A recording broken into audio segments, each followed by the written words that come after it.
Estamos apresentando Croqui. Apresentação: Ana Liz Rocha e Cauê Santana. Muito importante a gente observar e participar e conferir esses espaços culturais que estão começando a existir na cidade. Passa lá, confere a exposição, bate um papo com o pessoal do Espaço 4, porque eles são super legais. E lembrando também que a Ariane abriu um canal de comunicação. A Ariane é a dona do Espaço 4 e abriu um canal de comunicação com a gente. Se você conhece um artista, é artista, entra em contato com as nossas redes sociais, manda teu trabalho, que a gente leva até eles e faz um bate-papo de vocês, você vê como que fica, quem sabe rola uma exposição em parceria com algum outro artista. Enfim, quer divulgar seu trabalho, manda pra gente que a gente vai fazer essa ponte com vocês. Que é sempre importante a gente estar fomentando esses espaços culturais aqui na região. Então agora vamos conferir mais um quadro da série Itaúnas. Vamos lá!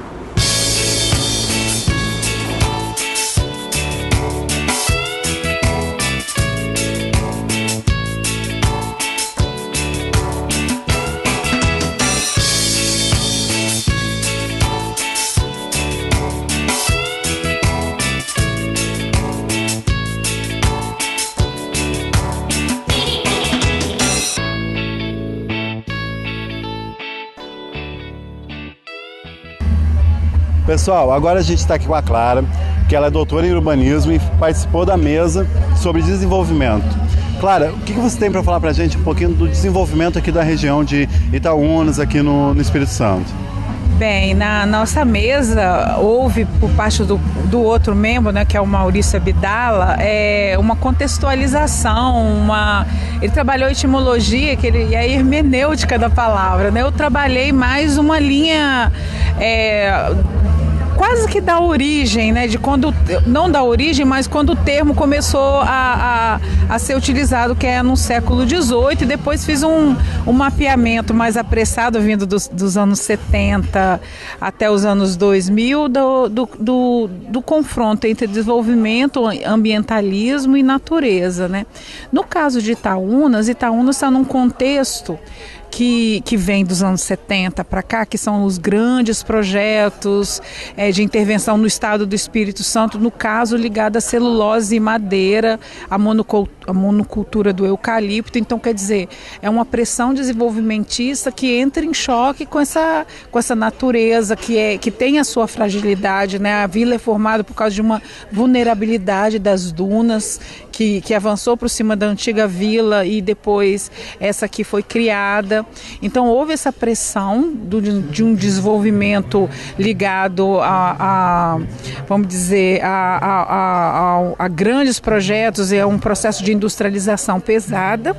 E hoje a gente vê esse desenvolvimento do turismo e uma nobilização do espaço, que mais uma vez as comunidades tradicionais encontram-se de novo vulnerabilizadas, né? Só que o que a gente vê é que elas estão tentando reagir, como sempre fizeram. Elas resistiram esse tempo inteiro, né? Elas têm resistido desde os anos 70, mas não todas. Uma quantidade dessas pessoas migrou para Vitória, por exemplo, em São Benedito, que é um bairro lá de Vitória que eu trabalho, há um conjunto de pessoas que foram daqui para lá.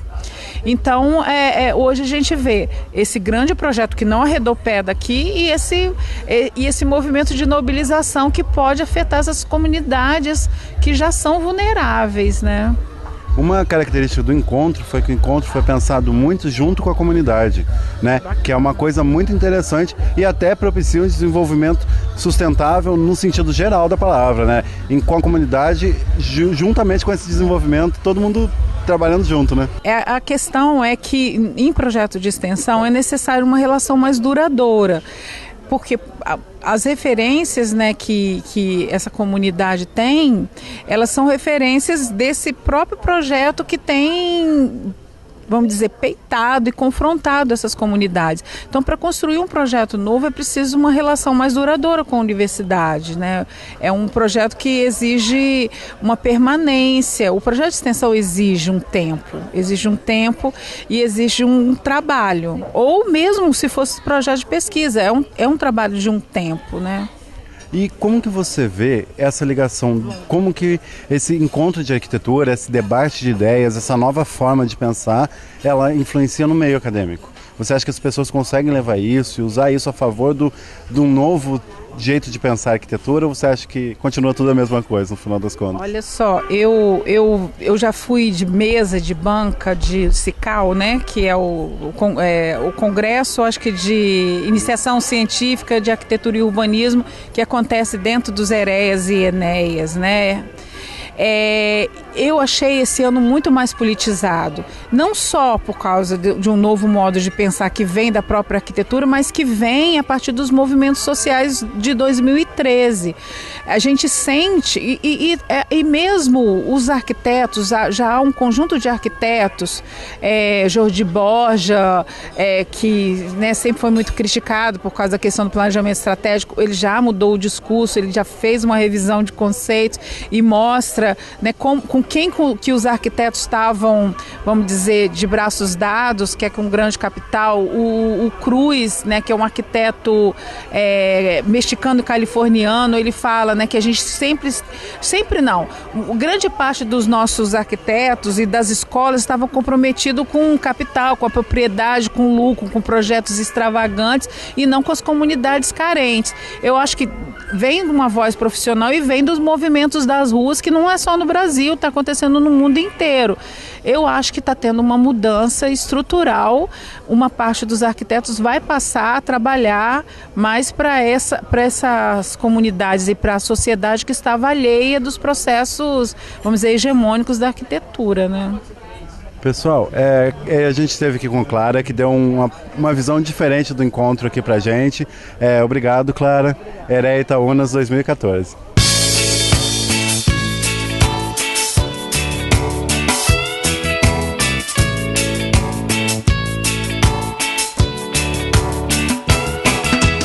Pessoal, agora a gente está aqui com Maurício Abdala, que é professor de filosofia da UFES e participou da mesa sobre desenvolvimento aqui no EREA Itaúna 2014. Maurício, o que você pode falar para a gente dessa ligação da filosofia com a arquitetura? O que vocês conseguiram tirar de legal dessa junção aí? Olha, o papel da filosofia é sempre tentar perguntar sobre o sentido mais profundo das coisas. Uma das coisas que a gente refletia na mesa é que as palavras, os conceitos, as relações e as coisas do mundo, eles não têm um sentido nele mesmo, nesse sentido que aparece. Eles adquirem sentido dentro de um universo de compreensão, de um universo de concepções. E a própria palavra desenvolvimento, ela pode adquirir acepções diferenciadas de acordo com essa pré-concepção, com esse conjunto de ideias que tem por trás. E isso que faz que na sociedade hoje disputem com projetos distintos de desenvolvimento. O que faz diferenciar não é simplesmente a definição técnica da palavra, mas a compreensão que está por trás, são as subjetividades que estão envolvidas na defesa do desenvolvimento ou dos projetos de desenvolvimento que carrega essa concepção lá por trás. Aí que tem as grandes diferenças. Então, o meu papel na mesa foi estar refletindo sobre as grandes concepções que hoje disputam na sociedade e que dão sentido à palavra desenvolvimento. Então, isso que a filosofia contribui para nós, ver um pouco além daquilo que é o estritamente técnico, daquilo que nós nos relacionamos imediatamente, é ver o sentido mais profundo. Então, nesse aspecto, a filosofia consegue se relacionar com várias áreas, inclusive a área da arquitetura, que é a que está em questão aqui agora. Porque a arquitetura, ela trata do ser humano, a base da arquitetura é o ser humano e também da filosofia, né? Não tem como você fugir uma coisa da outra, né? Claro, e aí quando se fala o ser humano, desde do início da filosofia, sempre havia o seguinte: você fala em ser humano, eu falo em ser humano. A gente discute e discorda sobre propostas acerca do ser humano. Aí um pergunta assim, mas peraí, o que é o ser humano? Quando você vai descrever na sua concepção o que é o ser humano e eu vou descrever na minha, nós nos aproximamos de uma concepção a respeito do ser do humano. Quando entra nesse aspecto do que é um aspecto da reflexão filosófica, que pode ser feita por um arquiteto, pode ser feito por um cientista, pode ser feito por um filósofo, não é monopólio da filosofia. Mas sempre quando a gente pergunta o que é, essa pergunta o que é, ela é uma pergunta da filosofia. Quando você apresenta um projeto e fala assim, olha, o meu projeto é melhor, e o outro fala, não, o meu projeto é melhor, e o outro discute, não, o meu é melhor, o filósofo é que ele pergunta, bem, o que é o bem? Porque a partir do que é o bem, você vai julgar o que é o melhor. Quando você fala, o meu é mais bonito, o meu é mais bonito, aí você pergunta, mas o que é o belo? Toda vez que você volta a sua pergunta para o que é, e não para o que é mais, o que é menos, mas o que é, enfim, aquilo, você está fazendo uma pergunta filosófica. E quem se dedica à filosofia é aquele que se dedica por mais tempo, com mais aprofundamento a essas questões. Mas são questões que têm que ser levantadas por arquitetos, por cidadãos, por educadores, por profissionais de diversas áreas. Então é nesse sentido que há a confluência da filosofia com todas as outras áreas de saber. Agora, fugindo um pouquinho da mesa e partindo um pouco para o encontro, o que você acha que esses encontros de arquitetura de estudantes, esses debates com várias áreas, eles acrescentam na formação acadêmica para um arquiteto um pouco mais plural, pensando em outros caminhos e não só no que já tem de certo e errado, digamos assim? Não, esses encontros eles favorecem a troca de experiência, um aprendizado na direção horizontal, porque na universidade a gente tem muito mais um aprendizado na direção vertical, que parte do professor, dos livros, para o aluno numa sala de aula. Claro que algumas aulas possibilitam um debate, mas tem aquele tempo determinado e tudo. Quando você realiza um encontro dessa magnitude, um encontro que vem gente de outros estados, você possibilita uma formação horizontal, onde o próprio estudante trazendo as experiências, ou os estudantes sentados, mesmo que seja ouvindo uma palestra, ouvindo uma mesa, eles estão ali tendo experiências diferenciadas, que pode trocar e fazer, acrescentar na sua formação. Então esses encontros extra-aula, não é extra-acadêmico, que é um evento acadêmico, mas as atividades específicas da universidade, eles contribuem para essa formação mútua, para essa formação horizontal, são essenciais nesse sentido. E citando um ponto que a gente foi muito falado em todas as entrevistas, foram os movimentos sociais e como a população começou a abrir um pouco mais os olhos para esse questionamento depois das manifestações do ano passado. Você, como filósofo que analisa um pouco mais profundo essa relação da sociedade, o que você tem a dizer para a gente sobre esse novo olhar da sociedade hoje, nos dias de hoje? Na verdade não é um novo olhar, é a retomada de um olhar que em vários momentos da história do Brasil ele apareceu. Momentos em que a sociedade percebia que se você vive numa república em que o poder é público, em que as coisas são públicas, nós elegemos representantes, nós temos a propriedade do poder e de tudo aquilo que é público, chega um momento que a sociedade fala, então, já que é meu, eu tenho que participar. Em vários momentos na história isso aconteceu. Às vezes por uma rebelião, por uma revolta, como aconteceu no Brasil, mesmo na época da colônia, na época do Brasil Império. Mas aí você tem certos momentos que isso cresce tanto a ponto de ameaçar aqueles que estão no poder. E eles vão e dão um golpe, como foi no caso da ditadura de Getúlio Vargas, como foi no caso do golpe de 64, e faz com que a sociedade se cale pela força. Quando há uma nova abertura, a sociedade redescobre o seu direito de participação e a fundamentalidade do cidadão na construção da sociedade. Então o que nós estamos vivendo é uma retomada, depois de tantos anos de ditadura e de imposição da ditadura midiática, as pessoas começando a despertar para saber que o papel do cidadão é estar construindo a sociedade na qual ela vive. Então esperamos que esse momento não seja novamente reprimido por uma força maior. Acho que a sociedade está madura para evitar isso, embora algum aqui, você vê gente pedindo isso aqui e ali, mas é um momento de retomada e esperamos que a sociedade caminhe nesse sentido, de dizer, se nós somos a sociedade, nós temos que fazer também a sociedade. Maurício, obrigado pelas suas palavras. Eu acho que você trouxe um debate muito interessante aqui para o evento. A gente só tem a agradecer a sua participação aqui. Eu agradeço o convite, estou sempre à disposição. EREA Itaúnas 2014.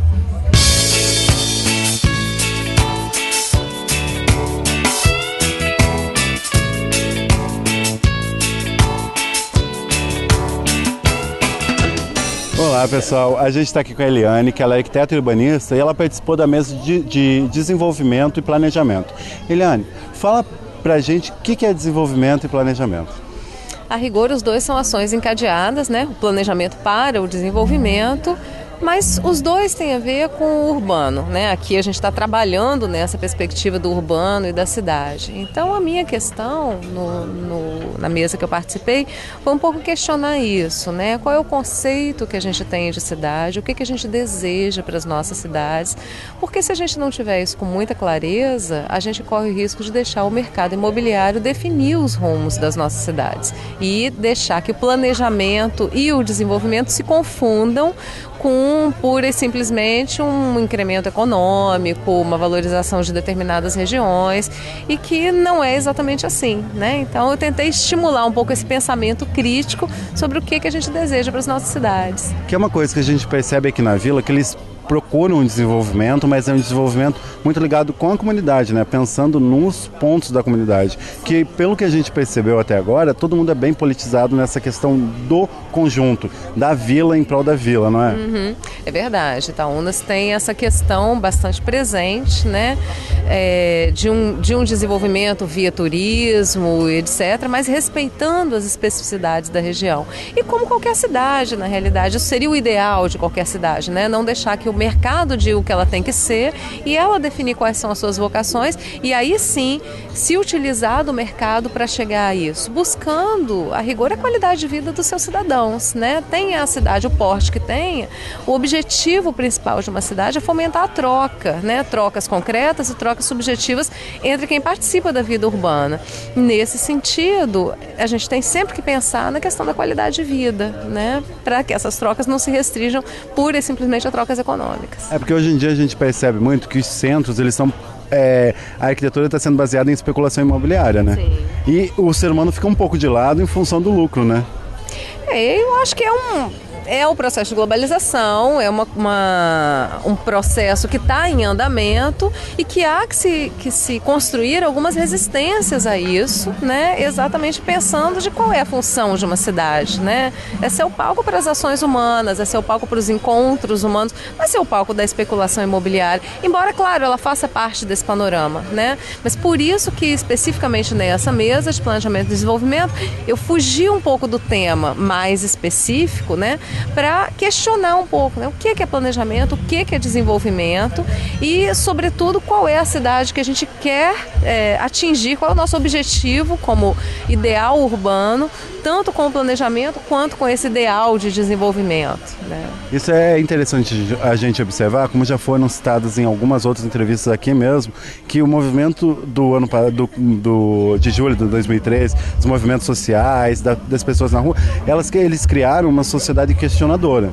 Sim. Por mais embrião que ainda esteja esse projeto, esse processo de desenvolvimento, a gente percebe, por exemplo, no escritório, um cliente já chega, até para uma casa mesmo, com uma visão um pouco melhor do que a gente não quer a casa do vizinho maior, ele quer uma casa para ele, né? E uma cidade está partindo para o mesmo rumo, né? Eu acho que a rigor não é exatamente a criação de uma sociedade questionadora, mas é o afloramento de questionamentos que existiam e que de repente você percebe que não é só você que tem aquele questionamento, que tem mais um monte de gente que está pensando da mesma maneira que você, né? Por que a gente tem que continuar privatizando os nossos caminhos, por exemplo, né? No caso específico de Vitória, a gente teve uma grande discussão a respeito de uma ponte. Vitória é uma ilha, ela depende das pontes de ligação ao continente. A gente teve uma grande discussão a respeito da principal ponte de ligação ao continente, que a gente tem que pagar pedágio na ida e na volta. E sendo que o argumento era que a obra já está paga há muito tempo e que esse pedágio devia ser reduzido ou até mesmo acabar. E a gente teve agora uma grande repercussão disso. Primeiro o pedágio foi efetivamente reduzido e agora ele cessou, né? Não se sabe exatamente se isso vai ser definitivo, mas é um movimento. Eu vi esses movimentos todos, essas manifestações todas, também como um movimento de retomada da cidade. Era uma briga pela cidade, né? Pelas suas avenidas. Quer dizer, acho que no Brasil inteiro pessoas atravessaram a pé locais que elas só atravessam de carro ou de ônibus ou, né, grandes avenidas que você passa e às vezes nem olha muito para o que está em volta.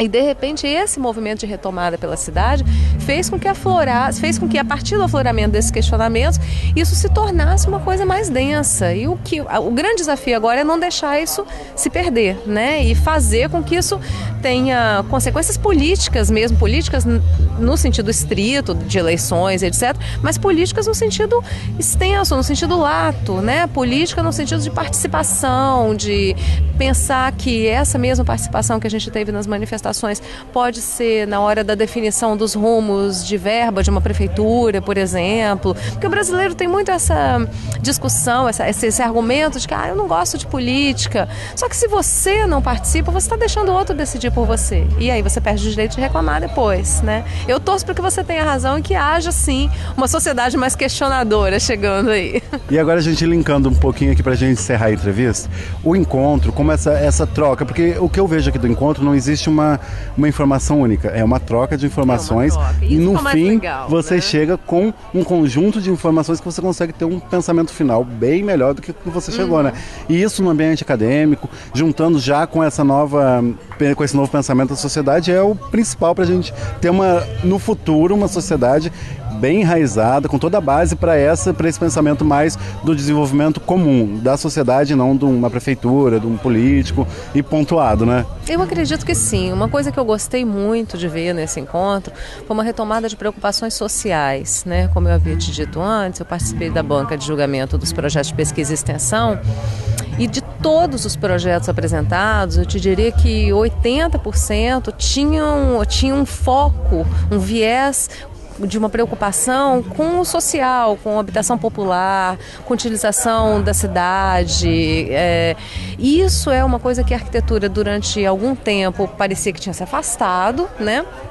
E eu estou vendo essa retomada agora com muito otimismo. Estou muito feliz de ver a arquitetura voltando para essas questões que são aonde ela é tão necessária, né? Aonde a arquitetura se faz mais necessária e da onde ela estava afastada durante tanto tempo. Então eu vejo isso de forma muito promissora. Fico bem feliz. Eliana, obrigado por ter participado aqui com a gente. A gente que está no ERE Itaúnas 2014.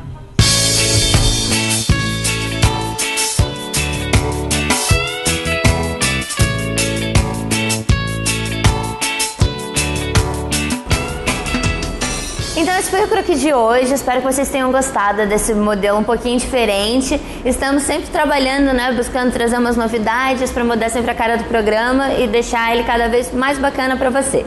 E lembrando que vocês podem ajudar a gente a fazer isso, entrando em contato com as redes sociais.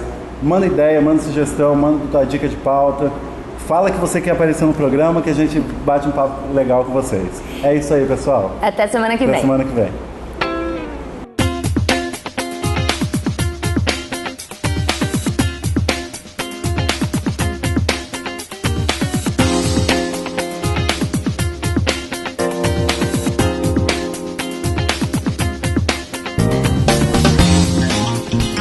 Mais TV, orgulhosamente apresenta Croquis. Apresentação: Ana Liz Rocha e Cauê Santana.